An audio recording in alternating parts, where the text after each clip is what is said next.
Well, good morning. It's early. Sun is just coming up. And here on the river, as you can see, I thought I'd give you a little behind the scenes look at what happens before the fishing starts. This is pretty much my routine every time I just got here. I'm just starting to get set up, and I thought, I'll show you. First of all, a little layout of where I'm at here. Obviously, here's the river. And I'm in a very bushwhacky spot here. Had to walk a good ways. Got these rubber boots on today because it's finally cool enough where I can wear rubber boots and have dry feet, because in the summer it's a choice between either hot or wet. I usually pick wet in the summer rather than baking in rubber boots, but it's cool enough for the rubber boots now. But anyway, yeah, I'm sure a lot of you probably think that my truck is somewhere nearby. And it is not. I had to walk quite a ways, and yes, I hauled this stuff down here both on my back and in my hands. And I always tie my rods and my net together into one piece here. I just tie them together with these little elastic bands. These are ones made by Berkeley, but I make my own too. I've got a bunch at home that I use for various things, but I just when these wear out, I keep these red parts and I replace the elastic band. Works pretty good. This middle one is just to keep my sinkers from banging around against the rods while I'm driving. And then one more down here on the bottom. As you can see, I already got my rod holders stuck in the ground, and that's what I usually do first thing. I'm gonna get the rods out and get those laid on the rod holders. Normally at this point I haven't gotten out any cameras yet, because I like to get this set up first so I know where my rods are going to be, and then I'll come and set up this camera right here, and so then I know where my rods are going to be and I can point it so that all three rods are in the shot. Are they in the shot? Pretty close. And for me, priority one is always getting baits in the water. Until I have baits in the water, I'm not actually fishing. So I like to do as minimal amount of fooling around with gear as possible until I get baits in the water. I need some water though first. Easier said than done. See if I can get close enough to the water without sinking into my knees. Ooh, that's not gonna work. I'm not losing my boots today. No.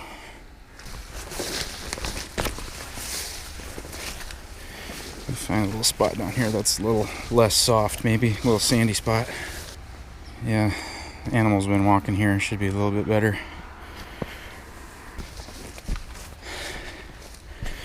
The reason I need the water is because I'm going to put some pack bait on and get that all over my hands, and I don't want pack bait all over my rods. So I need to wash my hands before I start handling my rods. Time to get some hook baits on. Hook bait for today is almond tiger nuts. Looks like they've kind of slimed up a little bit. Nice. The sliming, it does kind of make the getting baited up just a little bit more difficult because everything's slippery. I get this slime on my fingers, and then I go to put them on the hair rig and everything's slippery, and it's not a huge deal, but it is a factor. And I already checked all three of these hooks before I even left this morning to make sure they're all nice and sharp and don't need replaced, because the last thing I want to be doing while I'm here on the bank, I want to be fishing. I don't want to be like sitting here for 20 minutes retying stuff before I start fishing, you know? There is some fish activity going on up here in the deep hole. I don't know what kind of fish it is though. Something making some swirls on the surface. Pack bait was made last night before I came. It's old-fashioned oats, sweet feed, a can of cream corn, and there's some boiled bird seed in there. I made a bunch of boiled bird seed yesterday that I'm going to use for baiting for a different trip tomorrow. But yeah, I thought I'd throw a scoop or two of that boiled bird seed in there. Yeah, it's a little more crumbly than I would like. So that's common with the bait made the night before. Just add a little bit of water, freshen it up. Just a couple handfuls of water, give it a little mix up. Just kind of recharges it, wakes it up. This is my second time fishing this spot. It's definitely not the second time I've been here though. I put in at least a couple times of scouting before doing any fishing here. Last time I fished here, I took the risk. I put in the work to get in here because it's not easy access here. I put in the work to haul the fishing stuff down in here and try it out, and it turned out to be good. So in that example, had a good result. There's many times where I've done the same amount of work, spend time scouting and then trying to fish and put in the work, and it just doesn't work, you know. I don't know, it's just part of the game. It is fun exploring new places. I do enjoy that. I know a lot of people just like fishing at the same spot every time, but I like finding new places.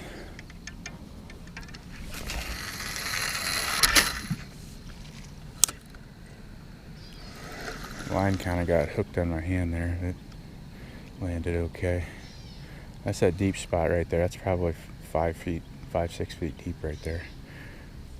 It's been a couple weeks since I've been here last, and during that time we've had rain, and the river has come up and then gone back down again. Rain was just I don't know, 3 days ago or so.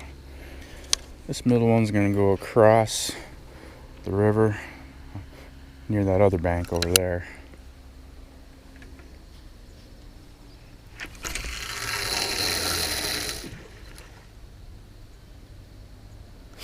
Putting it over there for 2 reasons. One, it looks like a good spot. There's a little bit less current over there than in the middle. There's not much current in the whole river, but anyway, looks like a good spot. But also, it spreads my lines out farther. So if I have 2 lines that are kind of going the same direction, chances of getting them tangled when I'm fighting a fish are more. So I'd like to keep them really far spread out. Seems to help.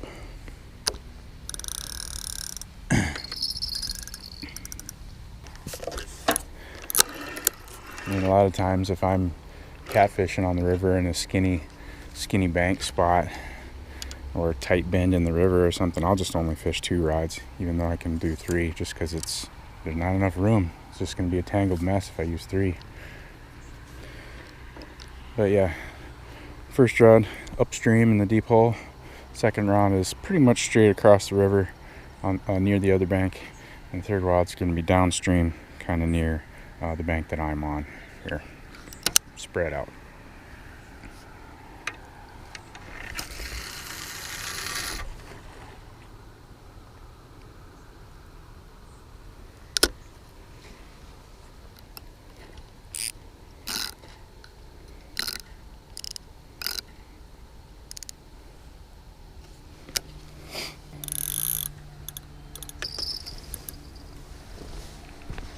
Okay, baits are in the water. Now it's time to get the net ready, because that first fish could come any moment. I like this long extending net. Works great, especially for places like this where the mud is so bad you can't get really close to the water.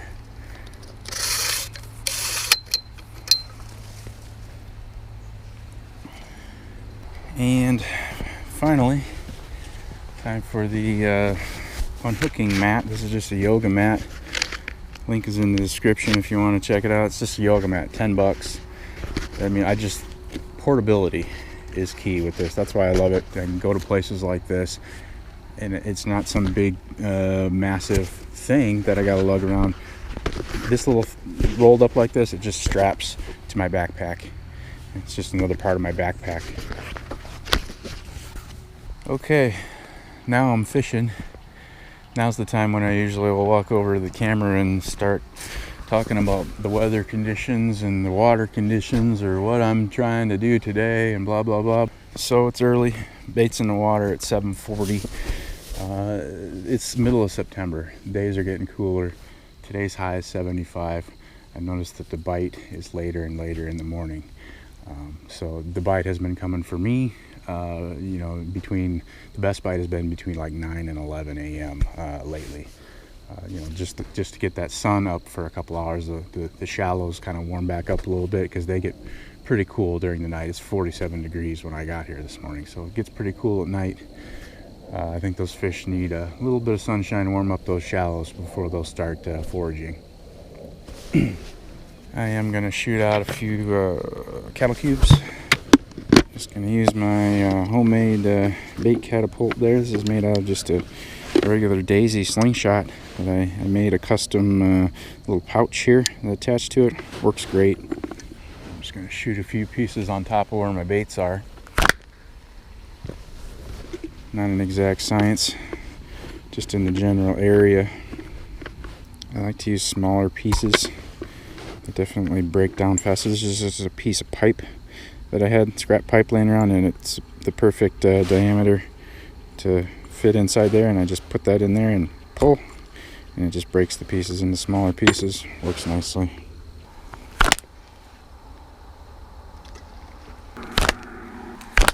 I like shooting these cattle cubes out at the beginning of fishing because they just don't make gigantic splashes and a bunch of noise that might spook fish out of the area. You know, if I was to start casting spoms out, there'd be no fish, they'd be gone. This is pretty subtle.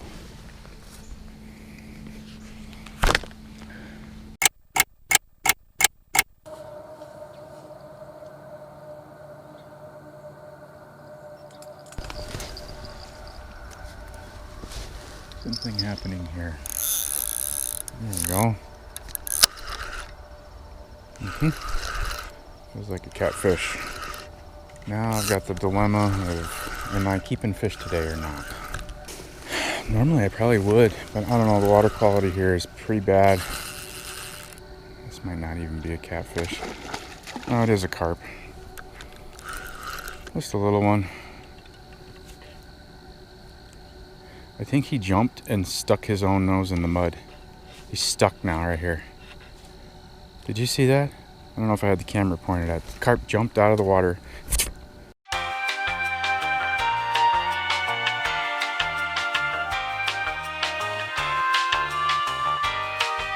I think he stuck himself. There he goes. Okay, finally. That mud is some sticky stuff. Okay, first fish of the morning. It's a little spunky guy. Back in the water.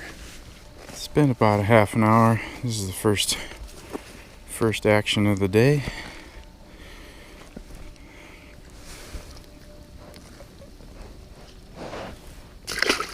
See ya.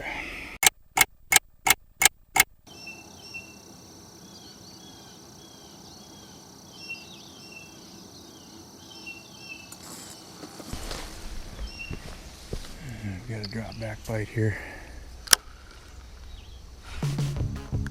Okay, fish on. This is the line that's on the other side of the river. Some real good weight on this. Definitely bigger than that first dink that I got. This fish is heading downstream. Okay, probably gonna get tangled in my other line. Swam over my other line somehow. Didn't get into it. That's fantastic. I don't really know what I have yet. Haven't gone on any heavy runs like the carp like to do, but who knows? What is this?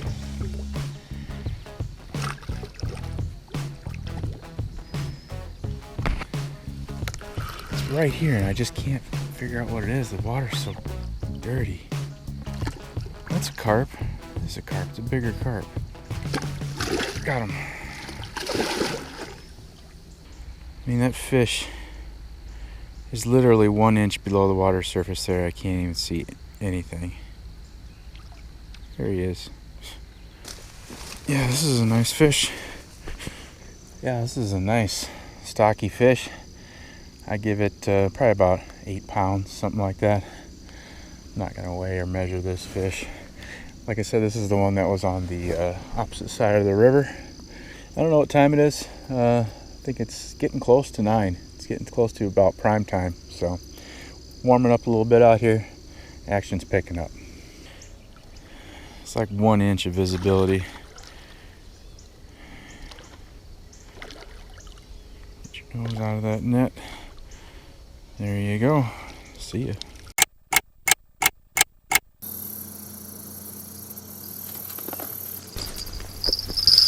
All right. Okay. Fish on. So one of those days where I've been seeing fish, seeing their tails come up and heads come up and stuff. I've been seeing them every once in a while, but just the bites have just not been there. What do I got here? A little lightning bolt. That's what I got. Turbo carp. Yep. Got him. Acrobat. Yeah, another little turbo carp. 2-pound fish. It's been slow. I'm thinking maybe it's because the river is falling, from the rainfall a couple days ago, but it wasn't much of a rainfall. I mean, I don't think we even got a 1/2 inch of rain. So I don't think the river rose very much. So I can't fall very much. I don't know. Generally, the fishing's kind of bad when the river's falling. That's something that I don't fully understand, though. So long.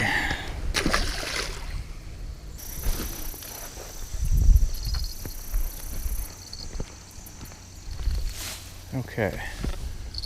Bite on this middle rod. Yeah. Okay. Hasn't even been 30 seconds since I released that other little fish. Maybe the bite's starting to pick up. We'll see. This feels like another turbo carp. Yep, for sure. Get in here, turbo.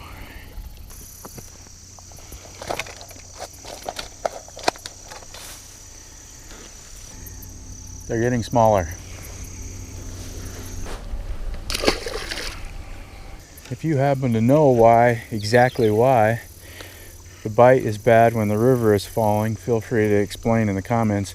Now, I'm not interested in opinions, what you think is the cause. I'd like to, some actual factual information, because I make a point to, I don't take advice from strangers on the internet, unless they have actual factual sources that I can go look at to verify that they know what they're talking about. You can get yourself in a lot of trouble believing stuff you see on the internet, especially all the armchair know-it-alls in the comment sections of YouTube videos, especially about fishing regulations. I see comments all the time, people asking the other people and asking me about fishing regulations, what's legal, what's not. And my answer is always, read your state's fishing regulations. Do not take advice from idiots on the internet, including me. Read it for yourself. I mean, the DNR officer is not going to see that as a valid excuse. If you're doing something you're not supposed to, and you say, well, some stranger on the internet said I heard I could do that, I could do this. Well, no. It's your responsibility to know that stuff, and I wouldn't depend on strangers on the internet who think they know everything.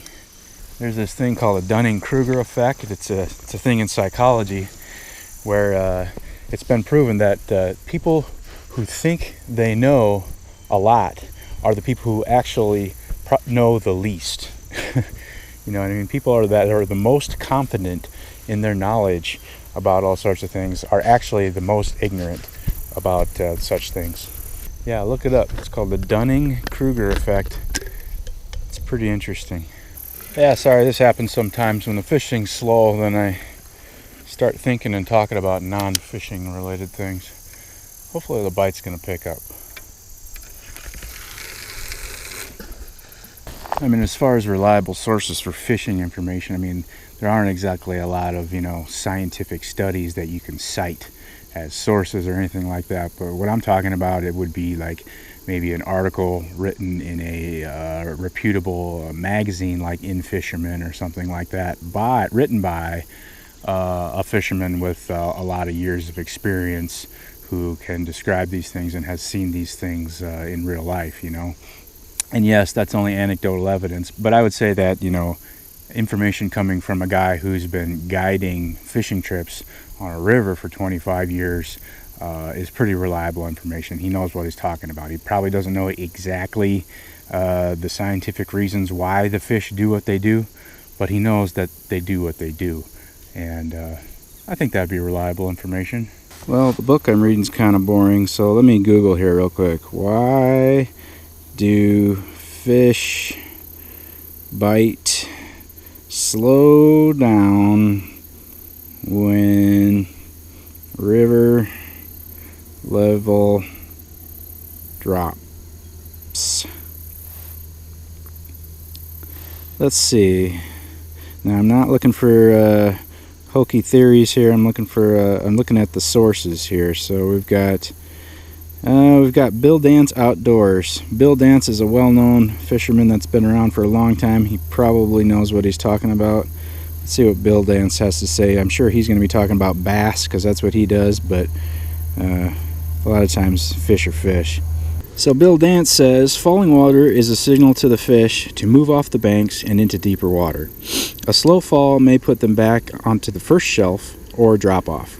However, the water level drops quickly. The fish have a tendency to move even deeper than normal until a stabilizing condition is reached. So that was what was kind of in the back of my mind as why that happens. It would be stability. That seems to be what most fish do when there's unstable conditions. They retreat to some place where they can have stable conditions, which would be, in most cases, the deepest holes. So, okay, that's one source. Let's see what somebody else has to say. Yeah, I'm not going to look at forums to get all sorts of wild opinions. Here's one in Fisherman. That is a reputable magazine. Well, that article was just mostly about just fishing different water levels, high, medium, low, and not really anything about when there's a change happening. Let's see what else I can find. Okay, this is an article written by Mike Iaconelli. I don't even bass fish, and I know that name. He must be some tournament winner or something. I think he's probably a pretty reliable source. Let's see. That was all about different baits. He must work for a bait company. He's trying to sell baits. Okay. According to this, it says the general rule, this is Wired to Fish, it says the general rule for rising water is to go shallow. The opposite is true with falling water. Anglers must move inside when the water begins to rise and to the outside of shallow water haunts and look for the first break or deeper water when the water begins to drop. Yeah, it doesn't really explain why, but I'm going to go with Bill Dance's theory of stability. That seems to be just about everything fish do have something to do with that. They want stability, mostly in temperature stability.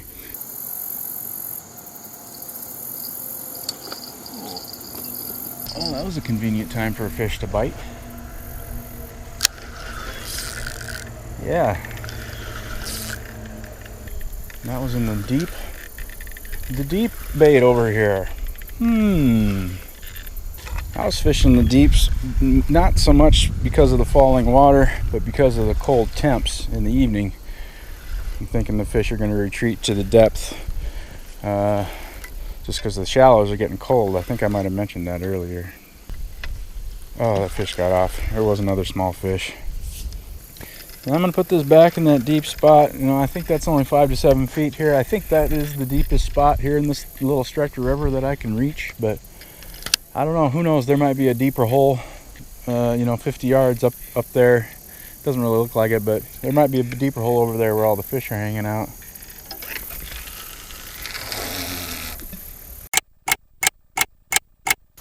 There we go.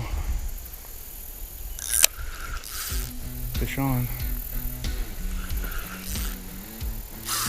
I think this is a better fish. I know the falling water situation recommends deep, but I've got a combination of situations here. I've got sun shining, so the shallows are warming up. I think there's going to be fish in both places. Clearly there are, because this one just came out of a shallower spot. And I think it's a better fish. Pulling good drag. Gotta resist the urge to horse him up to the surface so I can see what it is.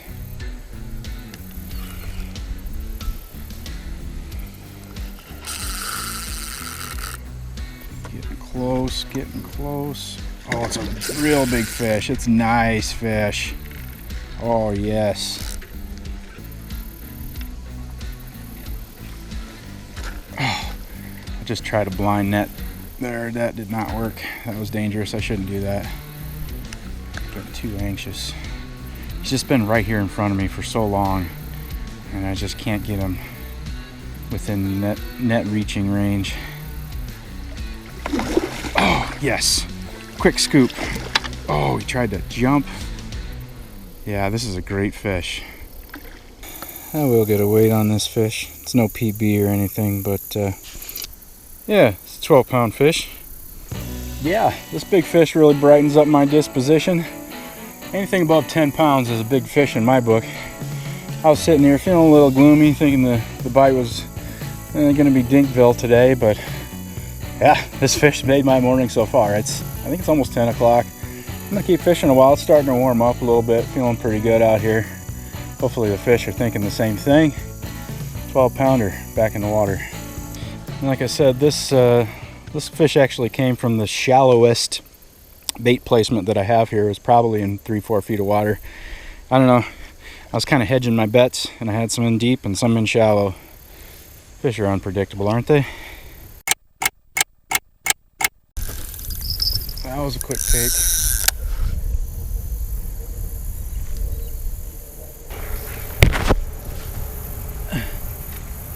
Oh man, this fish is making a beeline upriver. Wow, I couldn't keep up with him. He's way up. Started downriver from me, now he's way up river. Yep. Every time I start thinking about leaving, I get another take. Yeah, Turbo. He's got a piece of his tail missing there. I wonder if a gar snapped at him or something. Maybe a turtle. So long. That was nice. Yeah, carp fishing a falling river. It's noon. I'm calling it a day. Thanks for watching. I appreciate it. See you on the next one.